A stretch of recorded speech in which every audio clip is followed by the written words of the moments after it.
Next would be Senator Judge Padilla. Maraming salamat po, Ginoong Tagapamahalang Hukom. Meron lang po akong tanong sa ating saksi. Opo. Ginoo, sa palagay niyo po ba karapat-dapat lamang na gumamit ng alias kapag confidential fund ang pinag-uusapan? Sir, as someone who does not know, sir, implementations of parang mga confidential activities on the ground, sir, I cannot, hindi po ako makakasagot ng maayos, sir, kung pwede po ba or hindi. But based on information that I got, sir, when I consolidated the answers for the AOM, sir, hindi naman po siya na-mention sa akin po ni Colonel Lachica. But I know, sir, that activities, confidential activities are considered to be sensitive. And there might be individuals or groups that need to be somehow protected, sir, because of the information that you would be getting from those people, sir.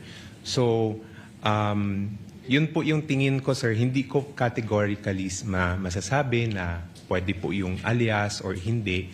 But going back to the JMC also, sir, sa Joint Memorandum Circular, there is no specific provision, sir, that indicates kung paano po yung paglagay ng mga pangalan sa documentary evidence of payments.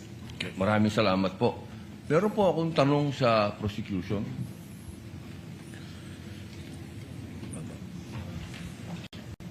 Magandang hapon po. Napakaganda po ng inyong ngiti. Good afternoon din po, sir. Opo. Batid po ba ninyo ngayon, mga petsa na to, kung ano ang pinagdiriwang natin sa Pilipinas? Magmula po Ogo, 19 hanggang 30. Buwan ng wika daw po, sir.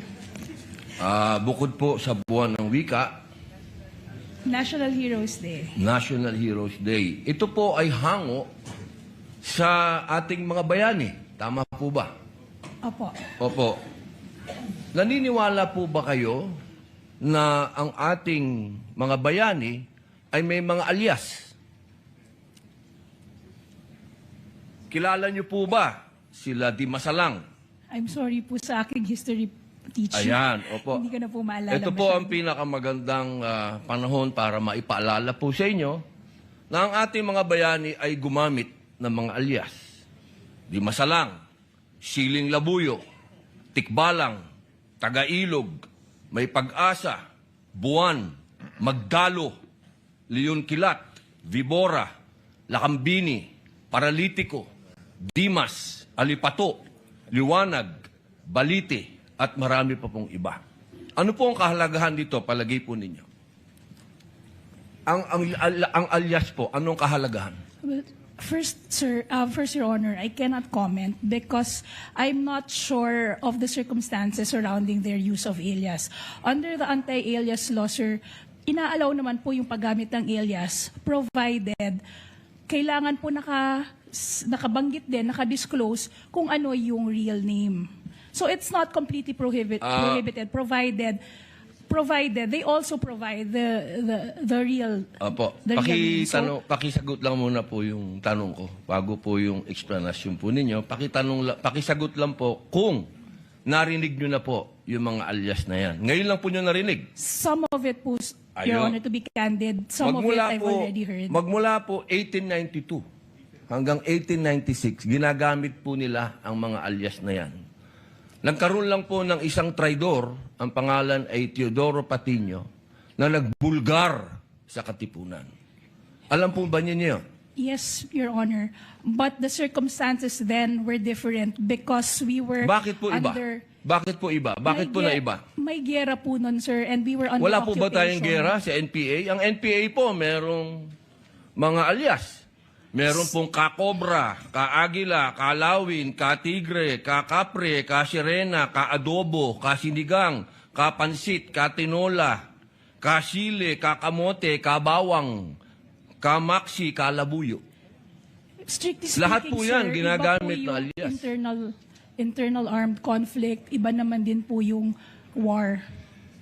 Bakit po na iba? Pareho po itong clear and present danger sa atin. So ang gusto ko lamang pong ipaalam sa ating prosecution na napakahalaga po ng alias sa panahon ng... Kayo po, sagutin po nyo, sa panahon ng... Gera, sir, Your Honor. Ang confidential po, ang pagkilos confidential ay napakahalaga at hindi po ginagamit ang pangalan at hindi po pumipirma. At alam niyo po ba, noong September 12, 1896, ano nangyari? Nagkaroon tayo ng 13 martires. Yung mga nagtraidor ay itinuro ang mga totoong pangalan, totoong lugar, kung nasaan yung mga sumusuporta sa Katipunan. If I may, Your One Honor. last na lang po. Kindly wind One up, last, Senator one Judge last na lang Padilla. po. If I may, Your Honor, just address your question earlier. With all due respect, Your Honor, the prosecution respectfully submits that whether the use of alias is allowed or not and whether it's necessary or not, to us, that is a non-issue because that was never raised Hindi po by pwedeng the... maging non-issue sapagkat ito po ang ipinalalabas ng prosecution. If I may, Your Na Honor, may mga pangalan, na mga katawa-tawang pangalan. Mas nakakatawa po itong mga pangalan ng mga nangyari nung araw. with all due At isa respect, pa Your po, Honor, isa na lang if po. Kasi, isa na lang po. Kindly wind up, Senator Ito na lang Judge po. Padilla. Kilala niyo po ba kung sino si Marcel Bonifacio? to be candid, Your Honor, I'm not Sino po? familiar. Si Benigno I'm sorry, Aquino Your Honor. Jr. Si Ninoy. Siya mismo may alias. Maraming salamat po. Your Honor, if I just may, Your Honor, just to set the record straight, because it was made to, with all due respect to the Senator Judge, Mr. it was... Presiding Judge, allowed ba yun? I was about to make a ruling. Senator Maraming Judge salamat Padilla. po. There was no question posed or poised, Attorney May. Let's proceed to the next Senator Judge who will interject. By the way, did you intentionally get rid of the platform? Yes, Your Honor, because you were not expecting that I'd be called again, Your Honor, to make way for the Honorable Chair of the Okay. Panel of Understood. Prosecutors, Your Honor. Understood. Senator Judge Aquino, Thank you're you. recognized for interjection. You may proceed, sir, when you're ready. You have 2 minutes. So bago po yung 2 minutes, Mr. Presiding Officer, tama po, si Ninoy Aquino po ang kanyang alias ay Marshall Bonifacio para makauwi po siya sa Pilipinas nung nasa Boston siya. Oho. Pero wala naman ho siyang confidential funds na, wala ho siya sa mga AR na confidential funds. Lilinawin ko lang ho. Okay. Pagdating ho sa prosecution, ang posisyon ng prosecution, yung mga pangalan ay totoong tao, di ba? Correct, no? You have not really mentioned aliases in any of your... Wala. Could you respond quickly? We have talked about aliases. Is the prosecution talking about aliases? That was never our point, Your Honor. In fact, the point of the prosecution is that that was never raised by the defense, either in their answer or in their pretrial brief, Your Honor. So to us, that should be a non-issue because even them, they never claimed that in any of their pleadings before Okay, this thank you. honorable court. Okay, klaklaruin ko lang ha. Ang siyang tao lang pong nagsabi na alias po sila, si Miss Gina Acosta, in her testimony. Kanina po, sabi niyo rin na Mr. Ortonio na hindi siya alias or hindi niyo alam. But si Miss Gina Acosta, in her testimony, did admit that in her perspective, these are aliases. No, just for the record po. Okay. So ito po yung mga tanong ko po. Sana po ito lang 2 minutes ko, Mr. Presiding Officer. So unang-una, Mr. Ortonio, you're very competent. Thank you for your answers. And I want you to answer just very candidly, no? Ano po yung naging personal reaction ninyo nung napag-usapan na yung possible misuse of the confidential funds. At nung na-bring up na yung mga tawagin din nating katawa-tawang pangalan na parang klaro naman ay hindi naman talaga totoong tao. Ano po yung personal reaction po ninyo? Initial reaction, sir, would be, of course, merong questions, sir, no? There would be questions. But again, sir, I go back to the presumption, sir, that there is regularity in terms of the implementation, sir. Okay. So, may I ask, since you're in the top leadership of the OVP, nung nabibring up na to, ano yung personal reaction, kung alam nyo lang, ng Vice President, ng Chief of Staff, other leaders in your group, nung napag-usapan na posibleng nabigay yung pera sa mga kakaibang pangalan o baka hindi totoong tao, what was your reaction? What was their reaction? Would you know? Nag-meeting ba kayo? Did you call for an emergency meeting? Did you have a huddle in your office to talk about this? Sir, because yung AOM, sir, because it was sent to my office, sir, pina-personally received sa akin, sir, on behalf of the Vice President. Of course, I provided a copy to the Chief of Staff, sir, and the Vice President. Ang naging instruction lang naman po sa akin, sir, was to respond to the AOMs and make consultations with the Special Disbursing Officer and Security Officer para masagot yung mga concerns or issues raised by COA. Okay. Yan yung mga actions nyo, Mr. Ortonio. I'm asking about your reaction.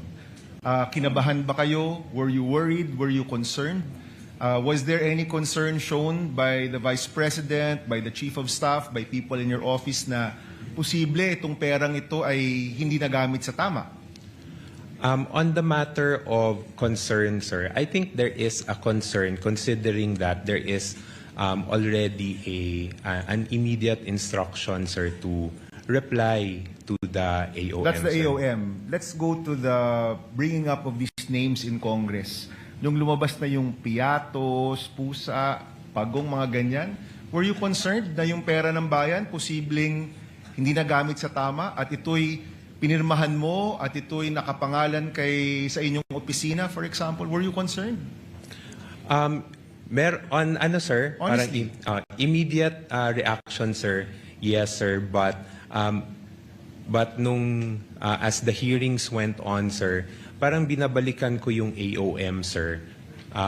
Hindi kasi po siya na-raise doon sa AOMs. So, parang nabawasan po yung concern ko, personal concerns ko with those acknowledgement receipts. Did you call for an internal investigation after na-reveal yung mga pangalan na kakaiba? Nagpatawag ba kayo ng investigasyon sa inyong opisina? I personally did not, sir, hindi na po ako nagpatawag. Sir. Did your office call for an internal investigation? On that matter, sir, I do not know, sir, if there is an instruction coming from the head of agency, sir. But personally to me, sir, none, sir. Okay. So, ito kasi, Mr. Ortonio, no, sa aking opisina, more than 10 years ago, meron kaming nahanap na isang staff na ibang resibo yung ginamit sa liquidation. Wala pa atang 5,000 pesos to sa totoo lang. Hindi nga niya binulse.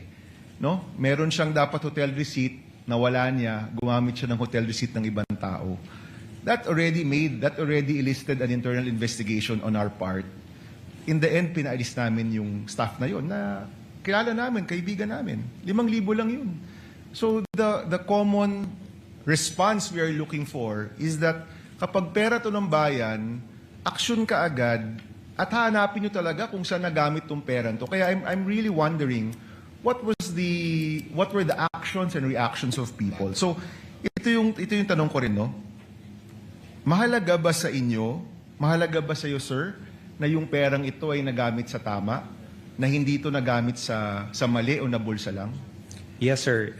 It is important to me, sir, because in the years na nakasama ko rin po si Vice President Sara Z. Duterte, sir, she also would want na money is spent properly for what it is intended to be used for.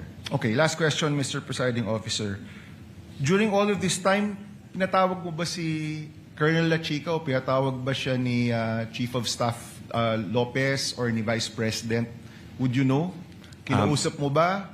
Tinanong mo ba? Colonel, itong mga pangalang ito, sino ba talaga to? Totoo ba to? Bakit nakalagay medicine pero cash talaga yung binigay? Kasi sa totoo lang, sir, yung nakalagay doon gamot pero cash ang binigay na pambili ng gamot, cash pa rin yun. 'Di ba? So in short, yung 500 million parang puro cash yun. Wala man talagang supplies or tables and chairs because that presupposes na ang binili nyo yung tables and chairs or supplies. You actually gave cash na 500 million. Pinatawag niyo po ba si Colonel La Chica at tinanong, as public officers, we have to exercise the diligence of a good father of a family. No? That's in our oath. So pinatawag niyo po ba ng inyong opisina at pina-explain kung nasaan ba itong peran to? Sir, I was only able to request na makausap si Colonel La Chica in